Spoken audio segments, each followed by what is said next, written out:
Friends, welcome to the nursing notes YouTube channel. आज की इस वीडियो का हमारा टॉपिक है oesophageal cancer.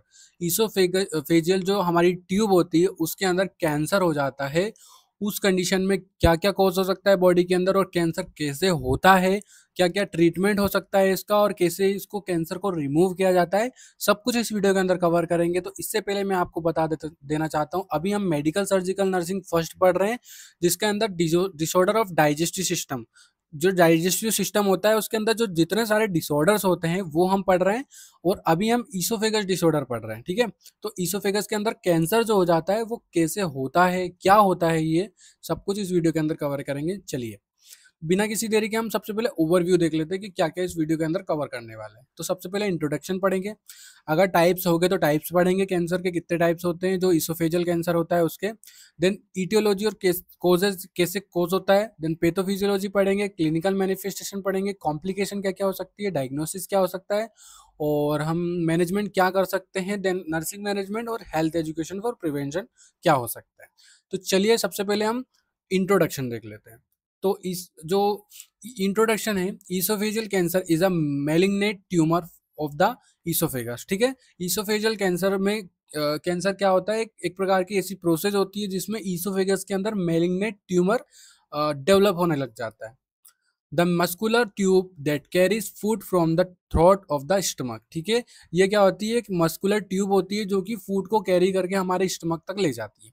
It usually develop in the inner lining like mucosa of the oesophagus and can spread outward to other layer, ठीक है। क्या होता है, ये हमारे यूजुअली कहाँ डेवलप होता है, इनर लाइनिंग जो होती है हमारी म्यूकोजा की, म्यूकोजा की जो इनर म्यूकोजा होता है इसोफेगस का, उसके अंदर डेवलप होता है। साथ ही साथ अगर इसको ठीक नहीं किया जाए, इसका ट्रीटमेंट नहीं कराया जाए, तो ये हमारे अदर लेयर को भी अफेक्ट करता है, जो इनर लेयर होती है स्टमक की और साथ ही साथ इसोफेगस की।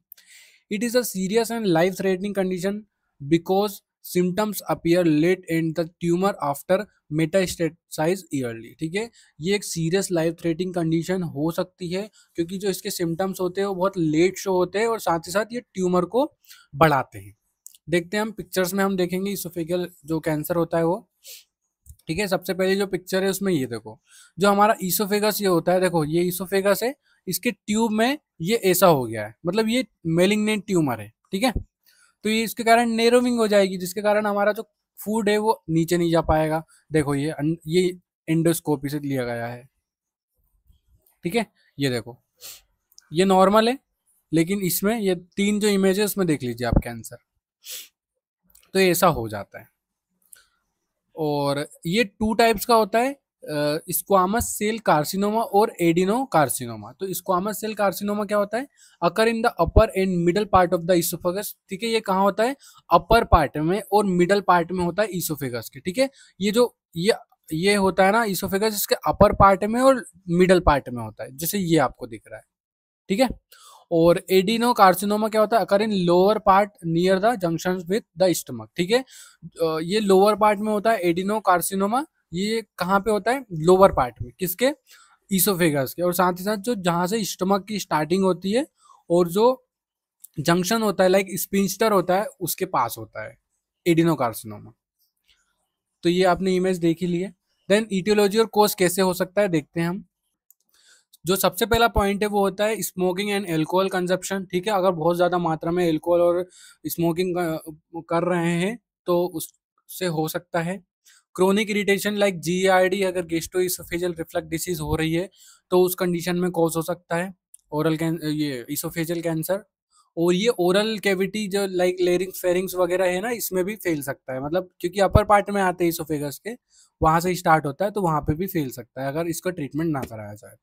डाइटरी फैक्टर्स लाइक बहुत ज़्यादा गर्म खाना खा रहे हो, स्पाइसी फूड खा रहे हो और पिकल्ड फूड खा रहे हो, साथ साथ विटामिन ए और सी और ई की डिफिशियंसी है, तो उस कंडीशन में भी होने के चांसेस है। ओबिसिटी के कारण हो सकता है। और एकालेसिया जो होता है ना, उस कंडीशन में भी हो सकता है। एकालेसिया क्या होता है, इसका एक प्रॉपर आपको लेक्चर मिल जाएगा, आप जाके देख सकते हैं। एक्सपोजर टू केमिकल्स, जो केमिकल्स का एक्सपोजर हो रहा है तो उस कंडीशन में भी हो सकता है। Genetic factors like family history of oesophageal cancer, अगर फैमिली हिस्ट्री में किसी को इसोफेजियल कैंसर है तो उस कंडीशन में बच्चे को हो सकता है। ह्यूमन पेपिलोमा वायरस जो होता है HPV infection like sometime linked इससे भी हो सकता है। और male gender and age 15 years, ठीक है। अगर मेल जो है उसको 50 साल से ज़्यादा की एज हो गई है तो उस कंडीशन में पेशेंट को देखने को मिल सकता है। पैथोफिजियोलॉजी देखते हैं तो risk factor like smoking, GERD, alcohol और इरिटेंट्स के कारण क्या होगा, chronic irritation and esophageal mucosa, mucosal जो इसोफेजल म्यूकोजा होता है उसके अंदर क्रोनिक इरिटेशन होगा जिसके कारण metaplasia and dysplasia of epithelial cells. Metaplasia और डिस्प्लेजिया, डिस्प्लेजिया मतलब निगलने में प्रॉब्लम हो जाएगी, और इपिथेलियल सेल्स जो होती है लाइक म्यूकोजल जो इसोफेजल म्यूकोजा होता है उसके अंदर डिस्प्लेजिया कोज हो जाएगा जिसके कारण मेलिग्नेंट सेल्स या फिर कैंसरस सेल्स डेवलप होने लग जाएगी। Then formation of tumour in oesophageal wall, ठीक है, जो इसोफेजल का वॉल है उसके अंदर फॉर्मेशन हो जाएगा ट्यूमर का या फिर कैंसर का। Then invention in surrounding structure like trachea, aorta और मेडिस्टर्नम, ठीक है, यहाँ तक अगर फैल सकता है अगर आपने इसका ट्रीटमेंट नहीं कराया तो। फिर metastasis of lymph node, liver और लंग्स, मेटास्टेटिस होकर लिम्फेटिक नोड, लीवर और लंग्स में जा सकता है। तो ये होता है हमारा पैथोफिजियोलॉजी। क्लिनिकल मैनिफेस्टेशन में साइन एंड सिम्टम्स में क्या क्या देखने को मिल सकता है, तो डिस्फेजिया लाइक मैंने बताई दिया आपको, डिफिकल्टी इन निगलने में प्रॉब्लम होती है, स्वेलोविंग, स्वेलोविंग मतलब निगलना, कुछ भी चीज़ आप खा रहे हो तो उसको निगलते हो ना तो उसको स्वेलोविंग बोलते हैं। और ओडिनोफेजिया देखने को मिल सकता है लाइक पेनफुल स्वेलोविंग, अगर आप निगल रहे हो तो बहुत ज़्यादा पेन होगा, सीवियर पेन हो जाएगा। रिगर्जिटेशन ऑफ अनडाइजेस्टेड फूड, ठीक है, जो रिगर्जिटेशन हो सकता है अनडाइजेस्टेड फूड का। Weight loss and mall nutrition देखने को मिल सकता है, और साथ ही साथ chest pain and burning sensation देखने को मिल सकता है जो इसोफेजियल कैंसर होता है उसमें।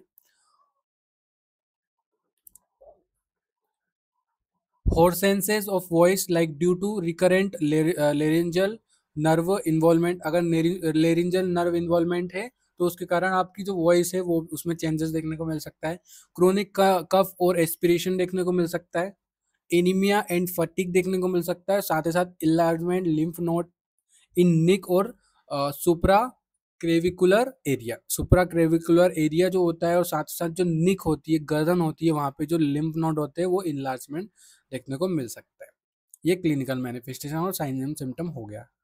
देन कॉम्प्लिकेशन क्या क्या हो सकता है, तो एस्पिरेशन न्यूमोनिया हो सकता है, severe malnutrition, esophageal perforation, metastasis in liver lymph and lungs इसके अंदर देखने को मिल सकता है मेटास्टेटिस। और प्रोस्टा प्रोस्टोपरेटिव इन्फेक्शन देखने को मिल सकता है। पोस्ट पोस्ट ऑपरेटिव डायग्नोसिस कैसे करेंगे, तो हिस्ट्री एंड फिजिकल एग्जाम से हम डायग्नोस करेंगे लाइक डिफिकल्टी स्वेलिंग हो रही है, वेट लॉस हो रहा है या फिर कुछ और हो रहा है, तो ये हिस्ट्री एंड फिजिकल एग्जामिनेशन से हम चेक करेंगे।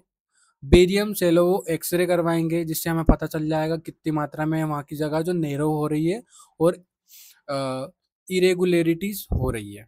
इंडोस्कोपी करवाएंगे, बायोप्सी कर सकते हैं, सीटी स्कैन, एमआरआई कर सकते हैं, इंडोस्कोपी अल्ट्रासाउंड करवा सकते हैं हम ताकि डिटेक्ट कर सके मेलिग्नेंट ट्यूमर है कि बिनाइन ट्यूमर है। पीटी स्कैन करवा सकते हैं, डिटेक्ट मेटास्टेटिस, कितनी मात्रा में मेटास्टेटिस हो रहा है वो हम चेक कराएंगे। ब्लड टेस्ट करवा सकते हैं, एनीमिया एंड माल न्यूट्रिशन तो नहीं हो रहा है या फिर न्यूट्रिशनल डेफिशिएंसी तो नहीं हो रही। इतनी सारी चीज़ में हम डायग्नोसिस के अंदर आती है। मैनेजमेंट में हम मेडिकल मैनेजमेंट में रेडियोथेरेपी करवाएंगे, कीमोथेरेपी करवाएंगे, combined chemotherapy like increase several rate in advance case, ठीक है, कॉम्बाइंड कीमो रेडिएशन करवाएंगे। और पैलेटिव केयर देंगे पेशेंट को for symptoms relief and maintaining nutrients के लिए।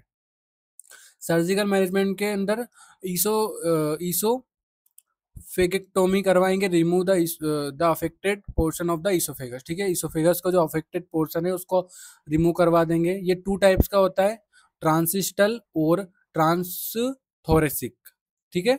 ट्रांसिस्टल में क्या होता है, फिजेक्टोमी होती है जिसमें जो ट्रांसिस्टल इसोफेगस होता है एब्डोमेन और निक के बीच में उसको हटा दिया जाता है। और ट्रांसथोरेपी में क्या होता है, जो थोरेक्स जो चेस्ट कैविटी होती है वहां पे जो अगर बीच में हुआ है तो उसको हटा दिया जाएगा। ईसोफेगो गेस्ट्रोक्टोमी करवाएंगे like connecting stomach to remaining oesophagus, ठीक है। और स्टेंट प्लेसमेंट ठीक है, क्या करेंगे, अगर पूरा इसोफेगस अगर रिमूव कर रहे हैं तो उसको रिप्लेसमेंट में दूसरा लगाएंगे। डाइटरी मैनेजमेंट के अंदर सॉफ्ट, सेमी सॉलिड और हाई प्रोटीन डाइट देंगे। स्मॉल फ्रिक्वेंट मील पेशेंट को प्रोवाइड करेंगे। अवॉइड स्पाइसी, हॉट और रफ फूड प्रोवाइड करेंगे। न्यूट्रिशनल सप्लीमेंट लाइक जो एनजी ट्यूब होती है, अगर गेस्ट्रेक्टोमी हुआ है उसको, तो उस कंडीशन में एनजी ट्यूब डाल के और उसको न्यूट्रिशनल सप्लीमेंट देंगे।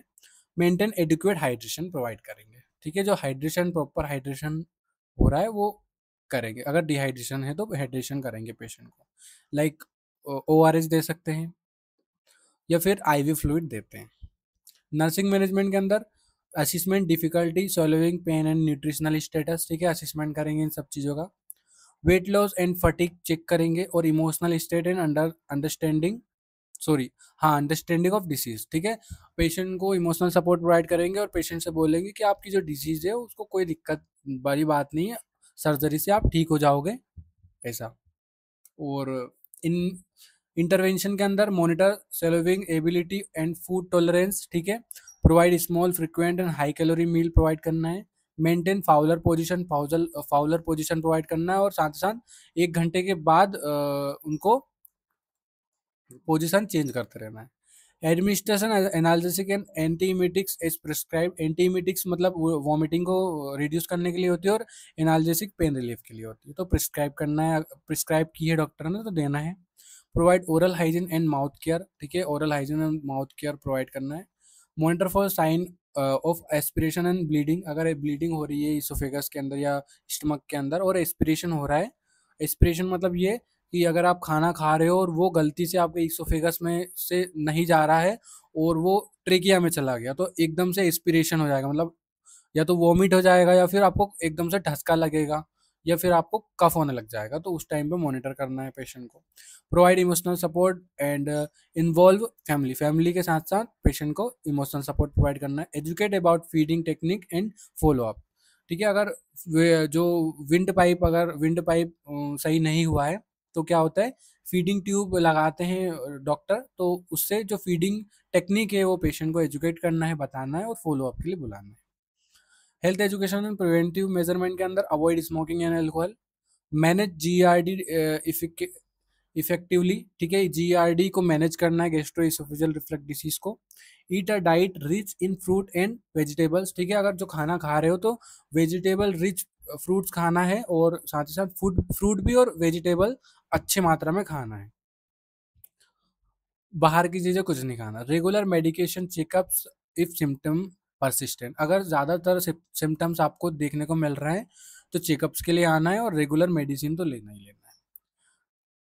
थैंक यू गाइस, अगर आपको ये वीडियो अच्छी लगी है तो वीडियो को लाइक करके चैनल को सब्सक्राइब जरूर करें और बेल आइकन को जरूर दबाएं ताकि जो हमारी लेटेस्ट आने वाली वीडियो है वो आपको तुरंत मिले।